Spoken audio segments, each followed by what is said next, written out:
Good afternoon বন্ধুরা, তোমরা সবাই কেমন আছো? আশা করি ভালোই আছো, আর আমরাও আছি মোটামুটি। শিখা হাউস ওয়াইফে তোমাদের সবাইকে ওয়েলকাম। এখন বাজে প্রায় 12টা। ব্লগটা এখন থেকে শুরু করলাম, ওই জন্যই তোমাদের আর গুড মর্নিং আজকে বলতে পারলাম না, কারণ এত গরম আজকে সকাল থেকে আর ভিডিও শুরু করতে পারিনি। রান্না তো করতেই হবে, তাই রান্না করছি, আর তোমাদের ভাবলাম ভিডিওটা একটু করি। কি করব বলো, এটা তো আমার কাজ, এটা তো করতেই লাগবে। মানে গরমে না সিদ্ধ হয়ে গেলাম, মানে রান্নাঘরটা এত তাপ আসে না, পারা যায় না। আমাদের মন মেজাজটাও ভালো নেই গো, একদমই ভালো নেই, খুব টেনশনে আছি, চিন্তা ভাবনা সব কিছুতে না জর্জরিত হয়ে গেছি। মানে নানান রকম চিন্তা, নানান রকম টেনশন। তোমরা ভিডিওটা দেখতে থাকো, তোমরা তাহলে সবটাই জানতে পারবে। মানে কি বলবো, আর তার মধ্যে না মানে রোদ, আজকে রোদটা ভাদ্র মাসের রোদ না, আজকে বোঝা যাচ্ছে যে হ্যাঁ সত্যি ভাদ্র মাস পড়ছে। মানে এতটাই রোদে তাকানো যাচ্ছে না, চোখ মুখ অন্ধকার হয়ে যাচ্ছে। আজকে রান্নাও বেশি কিছু করিনি জানো তো, একদমই মানে সিম্পল রান্না করেছি।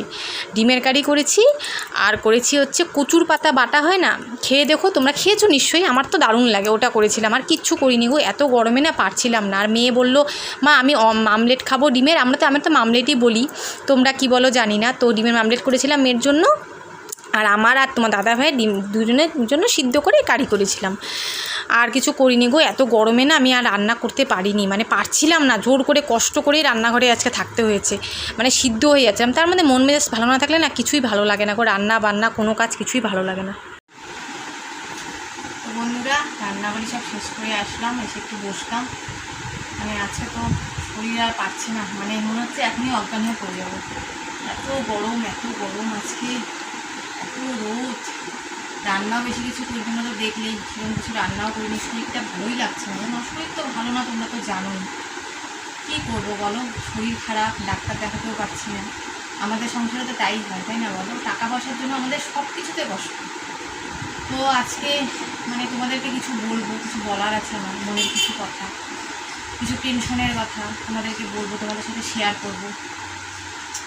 মানে কথা বলছি না, সেটাও আমার মানে ইচ্ছে করছে না, মানে এত শরীরটা খারাপ লাগছে না, ভালোই লাগছে না। মানে টেনশন না, আরও শরীরটা খারাপ হয়ে যাচ্ছে জানো তো। মানে আমাদের সংসারে এত কষ্ট, মানে কি বলবো, মধ্যবিত্ত ফ্যামিলিতে মানে প্রচণ্ড কষ্ট আমাদের, বুঝছো তো। মানে এত টেনশনে আছি না কদিন থেকে, মানে কি বলবো, মানে কি বলবো তোমাদের। যাক, জানোই তো শরীর খারাপ, ডাক্তার দেখাতে তো পারছি না টাকা পয়সার জন্য। এখন ডাক্তার দেখাতে গেলে 1000 টাকা খরচা আছে, সেটা তো মাস না পড়লে আর সম্ভব না। শরীরে দিন দিন খারাপ হয়ে যাচ্ছে, মানে চলতে পারছি না, তাও চলছি, যাই হোক সেটা তো একটা আছেই। তারপর এসেছে লাইটের বিল, অনেকগুলো টাকা এসেছে, প্রায় তোমার ধরো 10,000 টাকার উপরে। এবার আগের কিছু বাকি ছিল, অল্প অল্প করে দিতাম, কিছু দিন বাকি পড়ে গেছিলো, সেটা জমা হয়ে অনেক টাকা বিল আসছে। এবার যে কী করে দিব জানি না গো, কারণ তোমার দাদাভাই যে মায়না পায় তোমাদের, সেটা দিয়ে সংসারই চলে না। আর 10,000 টাকা লাইটের বিল মনে করো দিতে গেলেও তাও ধরো কিছুটা তো দিতেই হবে, ধরো 3-4 হাজার টাকা দিতে হবে। 3-4 হাজার টাকা যদি লাইটের বিল দিই, আমরা সংসার সারাটা মাস চলবো কীভাবে, খাবো কী বলো তো। মানে এত কষ্ট হয়ে গেছে না আমাদের, মানে কি বলবো। তো এখন কোথার থেকে লাইটের বিল দেবো? আর দেখো এত গরম, এই গরমে যদি লাইট কেটে দিয়ে যায় কী করে থাকবো বলো তো। মানে না দিলে তো বিল লাইট কেটে দিয়েই যাবে, বলো তো কী করে থাকবো বলো তো এত গরমে। এমনি আমার শরীর ভালো না, মানে এসব চিন্তা ভাবনা না, টেনশনে না, মানে আমি সত্যি কথা অসুস্থ হয়ে যাচ্ছি। আর যেন এমনি তো শরীর খারাপ, তার মধ্যে আরও এগুলো টেনশনে আমি অসুস্থ হয়ে যাচ্ছি। এবার জানি না কোথার থেকে বিলটা দিব, কিছু টাকা তো দিতেই হবে, নাহলে তো কেটে যখন মায়না পাবে তারপরে ডাক্তার দেখাবো না লাইটের বিল দেবো, মানে কী করবো জানি না গো। তার মধ্যে তোমাদের আরেকটা জিনিস দেখাচ্ছি, দাঁড়াও, আরেকটা জিনিস তোমাদের দেখাচ্ছি দাঁড়াও। তারপরে এই দেখো কী বলবো, আর এই যে এটা হচ্ছে তোমাদের দাদাভাইয়ের প্রেশারের ওষুধ, এই দেখো দেখা যাচ্ছে, এই দেখো তোমার দাদাভাইয়ের প্রেশারের ওষুধ এটা, এই দেখো দেখো একটা ওষুধও নেই, দেখো দেখেছো নামটা দেখো। বিশ্বাস না হলে তোমরা এই নামে জিজ্ঞেস করে যে প্রেশারের ওষুধ কিনা, দোকানে গিয়ে জিজ্ঞাসা করো। হয়তো তোমরা ভাবছো দিদিভাই ভিউজের জন্য এগুলো বলছি, না গো, আমার কষ্টের কথা, আমার টেনশনের কথা তোমাদের সাথে শেয়ার করো, তোমাদের সাথে সবই শেয়ার করি। এই দেখো একটা ওষুধও নেই, দাদাভাই 2 দিন ধরে প্রেশারের ওষুধ খায় না, ভাবতে পারছো? এত গরম, এত রোদে কাজ করে, তাহলে বলো এই রোদের মধ্যে গরমের মধ্যে কাজ করে, তারপর যদি ওষুধ না খায়, প্রেশারের ওষুধ তো প্রতিদিন খেতে হয়, তোমরা তো জানো। চিন্তা করো এরকম গরমের মধ্যে ওষুধ খেতে পারছে না পয়সার জন্য একমাত্র, জানো আমাদের সংসারে যে কী কষ্ট, মানে তোমাদেরকে আর কী বলবো। মানে বলে কি যে এইটুকু টাকার মধ্যে আমি কী করবো, ওষুধ যদি খাই তাহলে 2 দিন বাজার হবে না। সত্যি আমাদের তাই, আমাদের এরকমই পরিস্থিতি।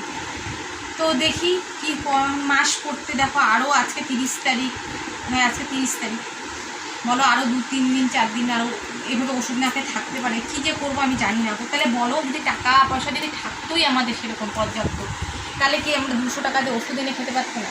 তাহলে এগুলো টেনশন হবে না আমার, বলো তো? রোদে গরমে কাজ করে, যদি কোনো একটা অ্যাক্সিডেন্ট ঘটে যায় আমরা কী করবো? আমাদের সেরকম টাকা পয়সাও নেই যে বাইরে কোথাও নিয়ে যাবো বা ট্রিটমেন্ট কোনো, মানে কী বলবো তোমাদেরকে, আর বলার আমার কিছু নেই।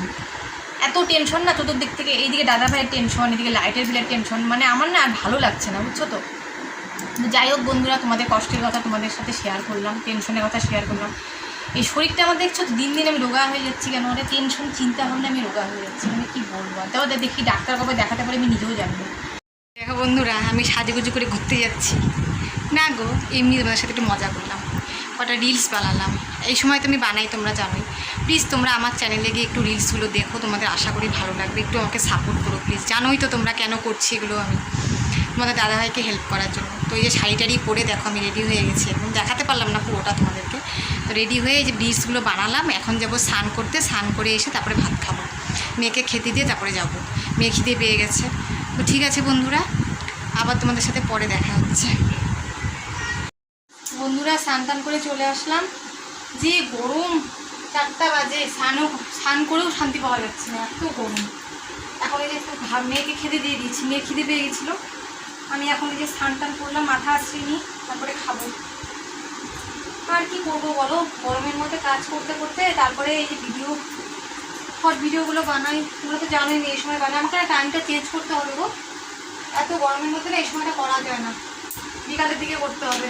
এটা খেতেও দেরি হয়ে যাচ্ছে, খুব অসুবিধা হয়ে গেছে। মেয়ে পেয়ে গেছে খিদে, বেলাও তো হয়েছে না বলো।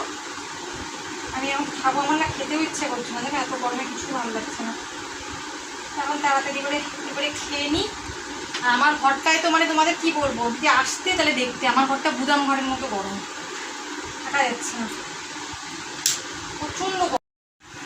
তো বন্ধুরা, আজকের ভিডিওটা এতটুকুই, এখানে শেষ করছি। নেক্সট কোনো ভিডিওতে তোমাদের সাথে আবার দেখা হচ্ছে, ততক্ষণ সবাই ভালো থেকে সুস্থ থাকো, টাটা।